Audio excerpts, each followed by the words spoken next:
उडेरोलाल मां ख़बर ॾींदा हालत डिप्टी कमिश्नर मटियारी जी हिदायतुनि ते खुराक खाते जे डिस्ट्रिक्ट फूड कंट्रोलर एहसानुल्लाह जी निगरानी में कणक जे ज़ख़ीरा अंदाज़ी ऐं गैर कानूनी तौर मुंतक़िली कंदड़नि वापारियुनि ऐं डीलरनि ख़िलाफ़ कार्रवाइयूं तेज़ कयूं वयूं आहिनि। खुराक खाते जे डिस्ट्रिक्ट फूड कंट्रोलर एहसानुल्लाह कोरी ॿुधायो आहे त हिन महिल ताईं थियल कार्रवाइयुनि में पुलिस जी मदद सां मटियारी भिटशा हाला न्यू सईदाबाद ऐं नेशनल हाईवे ते 25 कणक जा कंटेनर ज़ब्त करे 5000 कणक जूं बोरियूं खुराक खाते जे सरकारी गोडाउन में लाथियूं वयूं आहिनि। हिन चयो त ज़िले अंदर सरकारी अघ ते कणक जी ख़रीदारी लाइ सेंटर ते ख़रीदारी जो अमल पिणु जारी आहे। हिन आबादगारनि खे अपील कई आहे त हू सिंध हुकूमत जो खुराक खाते पारां क़ाइमु कयल मर्कज़नि ते कणक आणीनि ऐं 10,000 रुपया फी बोरी 100 किलोग्राम जे हिसाब सां विकिरो कनि। आबादगारनि खे हर सहूलियत ॾिनी पई वञे।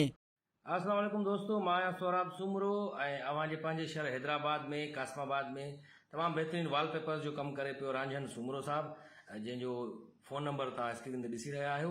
तव्हां बि जेकॾहिं अहिड़ो वॉलपेपर हणणु चाहियो था जीअं मां ही हणायो आहे वॉलपेपर तमामु ज़बरदस्त ख़ूबसूरत तरीक़े सां रांझन सुमरो साहब खां, त तव्हां बि पंहिंजे घर खे ख़ूबसूरत बणाइण जे लाइ रांझन सुमरो साहब जूं ख़िदमतूं हासिलु कयो।